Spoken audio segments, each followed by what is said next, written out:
Halo semuanya, perkenalkan saya Gwen Cisdaya dengan NIM 164251117. Pada video kali ini, saya akan membahas review chapter 6 tentang ethics dari buku Bit by Bit, Social Research in the Digital Age, karya Matthew J. Salgana. Menurut saya, chapter ini menjadi salah satu chapter yang paling menarik karena pembahasannya sangat dekat dengan kehidupan kita sehari-hari, terutama di era digital sekarang. Saat ini, hampir semua aktivitas manusia sudah terhubung dengan internet dan teknologi digital, mulai dari media sosial, aplikasi, pencarian informasi, belanja online, sampai aktivitas sederhana seperti memberi komentar atau menonton video. Semuanya menghasilkan data digital. Tanpa kita sadari, data-data tersebut bisa digunakan untuk penelitian sosial, pengembangan algoritma, bahkan pengembangan sistem AI. Di satu sisi, hal ini tentu memberikan banyak manfaat, karena teknologi menjadi lebih canggih dan penelitian bisa dilakukan dengan lebih cepat. Namun, di sisi lain muncul juga banyak pertanyaan mengenai etika penggunaan data, privasi pengguna, dan pengaruh algoritma terhadap masyarakat. Menurut saya, chapter ini penting karena membuat kita sadar bahwa perkembangan teknologi bukan hanya tentang kemajuan, tapi juga tentang tanggung jawab dalam menggunakan teknologi tersebut. Setelah membaca chapter ini, saya memahami bahwa etika dalam penelitian sosial bukan hanya sekedar aturan formal atau prosedur administrasi penelitian saja. Etika menjadi dasar penting agar penelitian tetap menghargai hak manusia dan tidak merugikan masyarakat. Di era digital sekarang, peneliti dan perusahaan teknologi memiliki akses yang sangat besar terhadap data pengguna. Mereka dapat mengumpulkan data dari media sosial, aplikasi, website, bahkan aktivitas digital sehari-hari pengguna internet. Menurut saya, perkembangan ini memang memberikan banyak manfaat karena data menjadi lebih mudah diperoleh dan dianalisis. Penelitian sosial juga menjadi lebih cepat dibandingkan sebelumnya. Kalau dulu peneliti harus melakukan observasi langsung atau menyebarkan kuesioner secara manual, sekarang banyak data yang sudah tersedia secara digital. Bahkan perilaku masyarakat bisa dipelajari melalui aktivitas online mereka. Namun, semakin besar akses terhadap data masyarakat, semakin besar juga risiko penyalahgunaan data tersebut. Karena itu, peneliti tidak hanya boleh fokus pada hasil penelitian saja, tapi juga harus mempertimbangkan dampak penelitian terhadap masyarakat.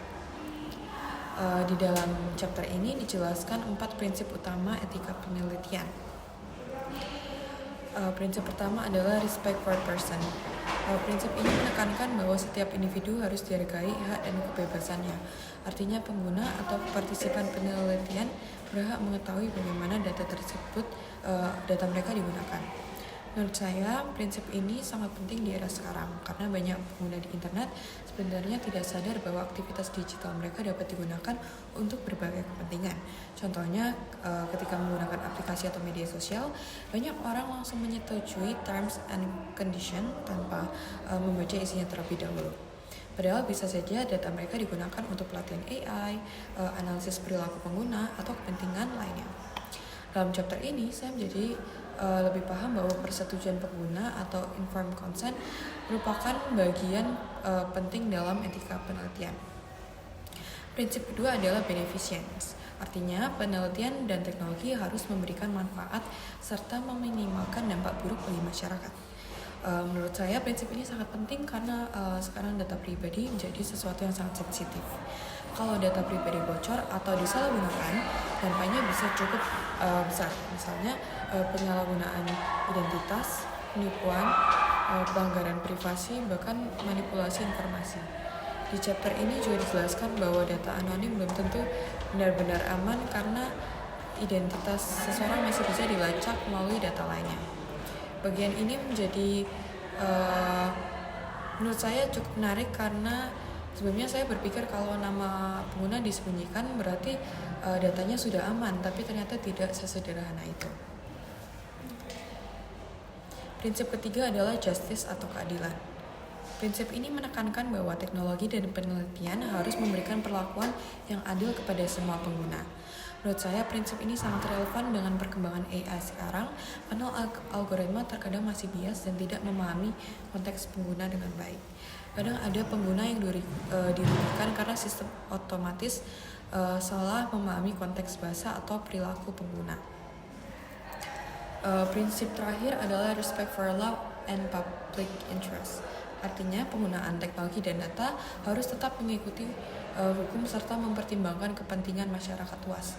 Menurut saya, walaupun teknologi semakin canggih, penggunaannya tetap harus memiliki batas etika. Karena teknologi yang canggih tanpa tanggung jawab juga bisa merugikan masyarakat. Salah satu contoh kasus yang dibahas dalam chapter ini adalah eksperimen Facebook Emotional Contagion. Dalam eksperimen tersebut, Facebook mengatur tampilan newsfeed pengguna untuk melihat apakah emosi pengguna bisa dipengaruhi oleh konten yang mereka lihat. Yang menjadi masalah adalah banyak pengguna tidak menyadari bahwa mereka sedang dijadikan bahan atau bagian dari eksperimen. Menurut saya, kasus ini menunjukkan bahwa algoritma digital memiliki pengaruh yang sangat besar terhadap perilaku manusia. Hal ini membuat saya sadar bahwa teknologi bukan hanya alat yang netral, tapi juga memengaruhi cara berpikir, emosi, dan perilaku pengguna. Kalau dikaitkan dengan kondisi Indonesia saat ini, menurut saya pembahasan dalam chapter ini sangat relevan. Penggunaan media sosial di Indonesia sangat tinggi, terutama di kalangan remaja dan mahasiswa, dan hampir semua orang menggunakan TikTok, Instagram, WhatsApp, dan platform digital lainnya setiap hari. Namun, masih banyak masyarakat yang belum sadar tentang pentingnya keamanan data pribadi dan bagaimana algoritma media sosial bekerja. Selain itu, sekarang juga mulai banyak permasalahan terkait AI dan sistem otomatis di media sosial. Contohnya seperti penyebaran hoax, manipulasi algoritma, cyberbullying, dan sistem moderasi otomatis yang terkadang masih belum akurat. Menurut saya, masalah ini menunjukkan bahwa perkembangan teknologi harus diimbangi dengan kesadaran etika digital.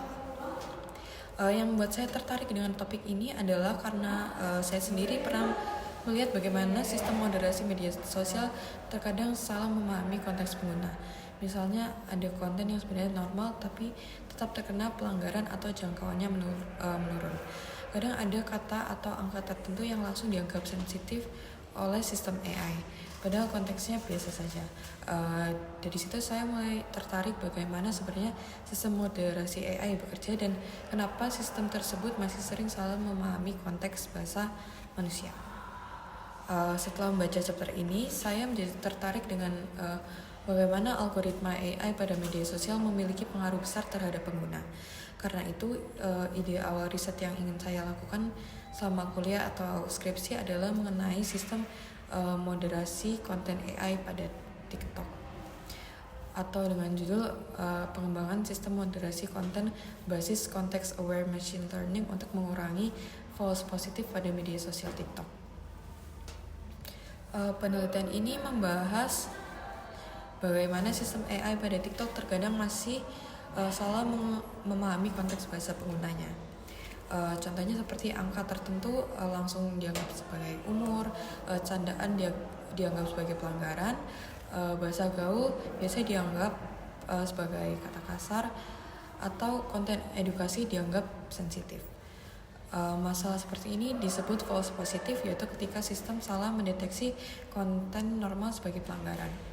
Menurut saya masalah ini menarik karena AI saat ini masih sering memahami kata secara literal dan belum benar-benar memahami konteks bahasa manusia, terutama bahasa Indonesia dan bahasa gaul di media sosial.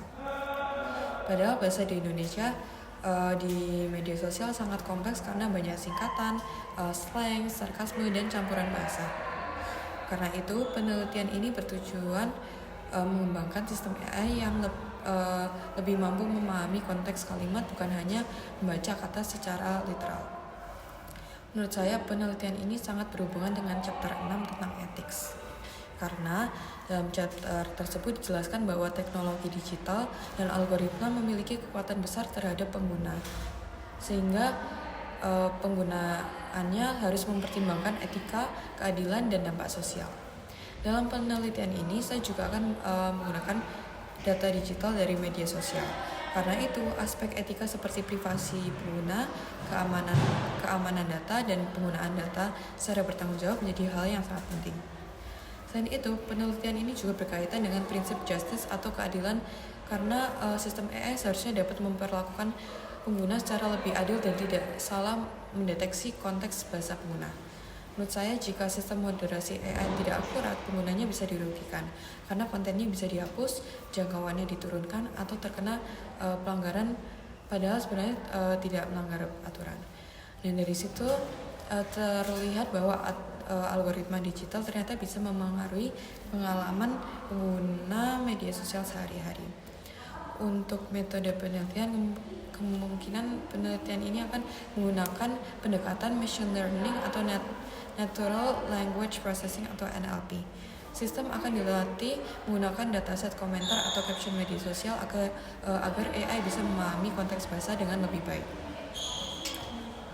Menurut saya, penelitian ini memiliki manfaat yang cukup besar karena media sosial sudah menjadi bagian penting dalam kehidupan masyarakat.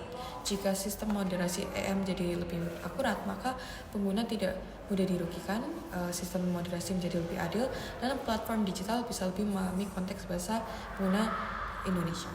Selain itu, penelitian ini juga dapat membantu pengembangan AI yang lebih bertanggung jawab secara sosial. Menurut saya, kedepannya beberapa hal yang perlu dilakukan, yaitu untuk kedepannya lagi. Yang pertama yaitu dengan meningkatkan kesadaran masyarakat tentang privasi digital dan keamanan data pribadi.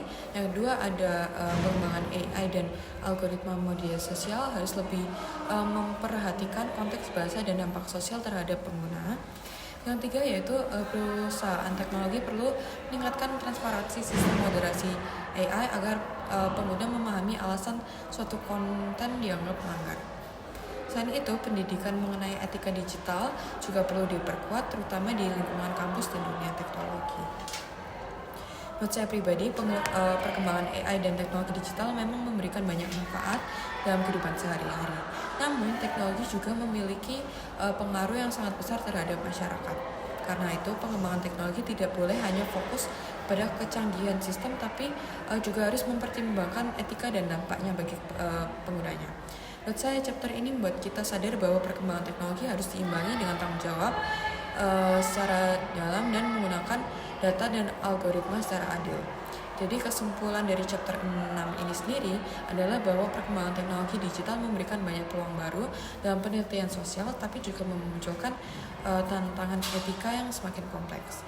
Karena itu, peneliti dan pengembang teknologi harus memiliki tanggung jawab moral dan menggunakan data dan mengembangkan sistem AI agar tetap memberikan manfaat bagi masyarakat.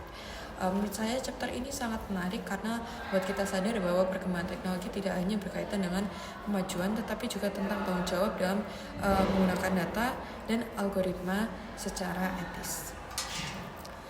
Sekian review dari saya, terima kasih.